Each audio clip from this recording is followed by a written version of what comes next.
वबरकातुहू। मैं हूं आमिर हुसैन और आप देख रहे हैं मेरा फेसबुक पेज जेके एग्रीकल्चर अपडेट्स। डियर व्यूअर्स, आज हम बात करेंगे इंजीनियर शेख आदिल के साथ, जो पीएचडी स्कॉलर है एग्रीकल्चर इंजीनियरिंग के स्कॉलर जम्मू के। इन्होंने एक मशीन डिज़ाइन की है, मल्टी क्रॉप हार्वेस्टर और मल्टी क्रॉप वेपर, जो कि बहुत ही बेनिफिशियल है फार्मर्स के लिए। जो हम कहेंगे कि जो हमें जो टाइम की कंजप्शन है या जो लेबर की जो कॉस्ट है वो कम करते हैं हमें, कि जब हम हार्वेस्ट करते हैं क्रॉप्स को, लाइक पैडी मेज, तो एक फार्मर्स के लिए एक बहुत ही अच्छी मशीन है ये। तो आज हम बात करेंगे इंजीनियर आदिल से कि इस बारे में बताएंगे कि जो मशीन है इसकी क्या यूज है और इसका जो बाकी जो मशीनरी है या जो बाकी मशीन है उनसे क्या मतलब बेनिफिट है इसका, क्यों हमें यही यूज़ करनी चाहिए। तो इंजीनियर आदिल साहब आपका है हमारे इस प्रोग्राम में, तो आप हमें बताइए कि जो आपने मशीन डिज़ाइन की है तो कैसे आपने डिज़ाइन की है, क्या इसके पीछे आपका जो है मोटिव क्या है मेन, हमें आप एक्चुअली आमिर सर, जो हम अवेलेबल देखते हैं फार्मर्स के पास तो बड़ी मशीनें हैं और मोस्टली यहाँ पे तो है ही क्योंकि फार्मर जो है मार्जिनल फार्मर्स हैं या स्मॉल लैंड होल्डर्स, तो उनमें क्या दिक्कत आती है, जो आप बड़ी मशीनें लेते हो उनमें टर्निंग जो होती है बहुत डिफिकल्ट होती है, उन जगहों पे नहीं ले पाते हो जहाँ पे आपको ट्रांसपोर्टेशन जो है फैसिलिटी अवेलेबल नहीं है। तो उसलिए ये जो मशीन है हमारी एक 1 मीटर की विड्थ के बराबर है, ऑलमोस्ट 3 फीट की। तो जब हम इस मशीन को ऑपरेट करेंगे तो ये मशीन जो है स्मॉल मार्जिनल फार्मर्स के लिए बेनिफिशियल रहेगी।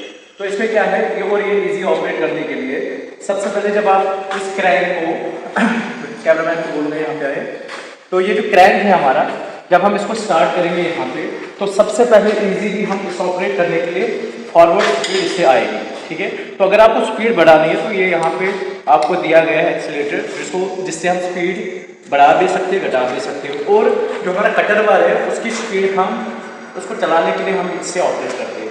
और कहीं भी आपको रोकना है तो आपको दोनों को पीछे करके ये स्टॉप हो जाएगी। राइट घूमना है तो राइट वाला क्लच दबाएंगे, लेफ्ट वाला घूमना है तो लेफ्ट क्लच। तो जो स्किल्ड लेबर चाहिए आपको चलाने के लिए वो इसमें प्रॉब्लम नहीं आती। तो ये एक लेमैन भी यूज़ कर सकता है और एक स्किल्ड पर्सन भी यूज़ कर सकता है। तो आदिल साहब हमें बता रहे हैं कि जो मशीन है हमारे पास, जो पैडी हार्वेस्टर है स्पेशली, या ये एक मल्टी क्रॉप हार्वेस्टर है, तो स्पेशली हम इस पैडी के लिए इसको यूज़ कर सकते हैं। तो आदिल साहब हमें बता रहे हैं कि इसको कैसे ऑपरेट करेंगे। तो अब हमें इंजीनियर आदिल साहब ये बताएंगे कि ये जो फार्मर्स है किन किन क्रॉप्स के लिए यूज़ कर सकते हैं। लॉसेस बहुत कम आने चाहिए, तो इसमें जो लॉसेस है दैट्स 0.01% के आसपास, that's negligible losses. The second thing यहाँ पे हम क्या देखते हैं, जो एक क्रॉप्स जो हम हार्वेस्ट कर सकते हैं जैसे मेज है, वीट है, पैडी है, तो तीनों मल्टी क्रॉप है, या सॉर्गम भी हम कहीं पे यूज़ करते हैं, तो उस पर हम ये यूज़ कर सकते हैं। और मोस्टली इसका इम्पोर्टेंट है कि जो एसेसरी पार्ट्स है वो इजीली आपको मार्केट में अवेलेबल मिल सकते हैं। अगर कोई पार्ट डैमेज होता है तो इसमें ये नहीं कि आपको पूरी मशीन को मेंटेनेंस करनी पड़ेगी, तो उस पार्ट को हम इजीली ऑपरेट या डेवलप कर सकते हैं अपने प्रोटोटाइप के हिसाब से। तो ये हम कह सकते हैं कि जो मशीनरी हमारे पास आई है या जो बाकी जो दूसरी मशीनरी है, या हम ये कह सकते हैं कि जो मैकेनाइजेशन है इससे जो हमारे कॉस्ट है फार्मर्स को रिड्यूस होता है और टाइम भी बच जाता है और ये बड़ा एफिशिएंट होता है। जैसे कि अगर हम बात करेंगे यहीं पे लेबर की हम बात करेंगे, जैसे कि अगर हम मैनुअली ऑपरेट करते हैं, मैनुअली हम हार्वेस्ट करते हैं तो 256 के आसपास मैन आवर लगते हैं हमें। तो इस मशीन में आप जो जैसे कि ऑलमोस्ट 45 to 40 के मैन पर आवर के हिसाब से मशीन ऑपरेट कर सकते हैं। तो इंजीनियर साहब आप हमें बताइए लास्ट में आप हमारे जो फार्मर्स है जेंट के उनके लिए क्या मैसेज देना चाहेंगे आप इस पैडी हार्वेस्टर या मल्टी क्रॉप हार्वेस्टर के रिगार्डिंग? मेरा ये मैसेज रहेगा क्योंकि लोग हम काफ़ी करते हैं तो उसमें लॉसेस बहुत कम आने चाहिए। तो इसमें जो लॉसेस है दैट्स 0.01% के आसपास, that's negligible losses. The second thing यहाँ पे हम क्या देखते हैं, जो एक क्रॉप्स जो हम हार्वेस्ट कर सकते हैं जैसे मेज है, वीट है, पैडी है, तो तीनों मल्टी क्रॉप है, या सॉर्गम भी हम कहीं पे यूज़ करते हैं, तो उस पर हम ये यूज़ कर सकते हैं। और मोस्टली इसका इम्पोर्टेंट है कि जो एसेसरी पार्ट्स है वो इजीली आपको मार्केट में अवेलेबल मिल सकते हैं। अगर कोई पार्ट डैमेज होता है तो इसमें ये नहीं कि आपको पूरी मशीन को मेंटेनेंस करनी पड़ेगी, तो उस पार्ट को हम इजीली ऑपरेट या डेवलप कर सकते हैं अपने प्रोटोटाइप के हिसाब से। तो ये हम कह सकते हैं कि जो मशीनरी हमारे पास आई है या जो बाकी जो दूसरी मशीनरी है, या हम ये कह सकते हैं कि जो मैकेनाइजेशन है इससे जो हमारे कॉस्ट है फार्मर्स को रिड्यूस होता है और टाइम भी बच जाता है और ये बड़ा एफिशिएंट होता है। जैसे कि अगर हम बात करेंगे यहीं पे लेबर की हम बात करेंगे, जैसे कि अगर हम मैनुअली ऑपरेट करते हैं, मैनुअली हम हार्वेस्ट करते हैं तो 256 के आसपास मैन आवर लगते हैं हमें। इस मशीन में आप जो जैसे कि ऑलमोस्ट 45 टू 40 के मैन पर आवर के हिसाब से मशीन ऑपरेट कर सकते हैं। तो इंजीनियर साहब आप मुझे बताइए, लास्ट में आप हमारे जो फार्मर्स हैं JNK के, उनके लिए क्या मैसेज देना चाहेंगे आप इस पैडी हार्वेस्टर या मल्टी क्रॉप हार्वेस्टर के रिगार्डिंग? मेरा ये मैसेज रहेगा क्योंकि लोग हम काफ़ी और इसका जो बाकी जो मशीनरी है या जो बाकी मशीन है उनसे क्या मतलब बेनिफिट है इसका, क्यों हमें यही यूज़ करनी चाहिए? तो इंजीनियर आदिल साहब आपका है होते हैं हमारे इस प्रोग्राम में, तो आप हमें बताइए कि जो आपने मशीन डिज़ाइन की है तो कैसे आपने डिज़ाइन की है, क्या इसके पीछे आपका जो है मोटिव क्या है मेन? हमें आप एक्चुअली आमिर सर जो हम अवेलेबल देखते हैं फार्मर्स के पास वो बड़ी मशीनें हैं और मोस्टली यहाँ पे तो है ही क्योंकि फार्मर जो है मार्जिनल फार्मर्स है या स्मॉल लैंड होल्डर्स, तो उनमें क्या दिक्कत आती है, जो आप बड़ी मशीनें लेते हो उनमें टर्निंग जो होती है बहुत डिफ़िकल्ट होती है, उन जगहों पे नहीं ले पाते हो जहाँ पे आपको ट्रांसपोर्टेशन जो है फैसिलिटी अवेलेबल नहीं है।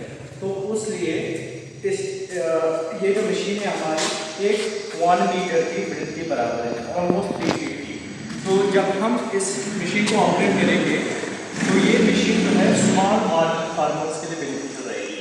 तो इसमें क्या है ये इजी ऑपरेट करने के लिए सबसे पहले जब आप इस क्रैंक को कैमरामैन को बोल रहे हैं यहाँ पे आए, तो ये जो क्रैंक है हमारा जब हम इसको स्टार्ट करेंगे यहाँ पे तो सबसे पहले इजीली हम इस ऑपरेट करने के लिए फॉरवर्ड स्पीड इससे आएगी, ठीक है।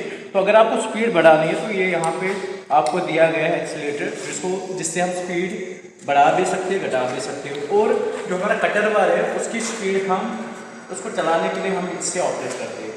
और कहीं पे आपको रोकना है तो आपको दोनों को पीछे करके ये स्टॉप हो जाएगी। राइट घूमना है तो राइट वाला क्लच दबाएंगे, लेफ्ट वाला घूमना है तो लेफ्ट क्लच। तो जो स्किल्ड लेबर चाहिए आपको चलाने के लिए वो इसमें प्रॉब्लम नहीं आती। तो ये एक लेमैन भी यूज़ कर सकता है और एक स्किल्ड पर्सन भी यूज़ कर सकता है। तो आल साहब हमें बता रहे हैं कि जो मशीन है हमारे पास जो पैडी हार्वेस्टर है स्पेशली, या ये एक मल्टी क्रॉप हार्वेस्टर है, तो स्पेशली हम इस पैडी के लिए इसको यूज़ कर सकते हैं। जब आप पैडी हार्वेस्ट करते हो तो उसमें लॉसेस बहुत कम आने चाहिए। तो इसमें जो लॉसेस है दैट्स 0.01% के आसपास, that is negligible losses. The second thing यहाँ पे हम क्या देखते हैं, जो ये क्रॉप्स जो हम हार्वेस्ट कर सकते हैं जैसे मेज है, व्हीट है, पैडी है, तो तीनों मल्टी क्रॉप है, या सॉर्गम भी हम कहीं पे यूज़ करते हैं, तो उस पर हम ये यूज़ कर सकते हैं।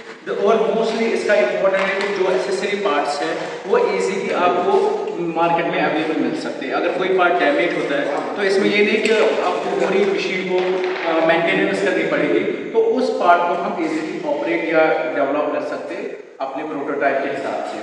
तो ये हम कह सकते हैं कि जो मशीनरी हमारे पास आई है या जो बाकी जो दूसरी मशीनरी है, या हम ये कह सकते हैं कि जो मैकेनाइजेशन है इससे जो हमारे कॉस्ट है फार्मर्स को रिड्यूस होता है और टाइम भी बच जाता है, और ये बड़ा एफिशिएंट होता है। जैसे कि अगर हम बात करेंगे यहीं पे लेबर की हम बात करेंगे, जैसे कि अगर हम मैनुअली ऑपरेट करते हैं, मैनुअली हम हार्वेस्ट करते हैं तो 256 के आसपास मैन आवर लगते हैं।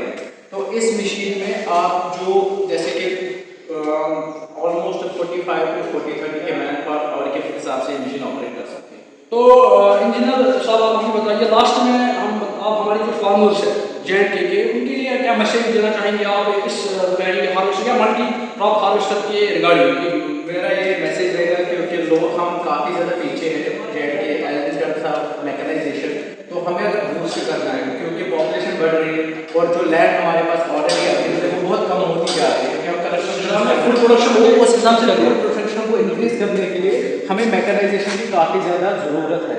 तो इसलिए हम चाहते हैं कि पूरे जो मैकेनाइजेशन है बड़ी बड़ी मशीनों को छोटे छोटे प्रोटोटाइप्स में डेवलप करें और एक स्मॉल फार्मर के लिए ईजी अवेलेबल।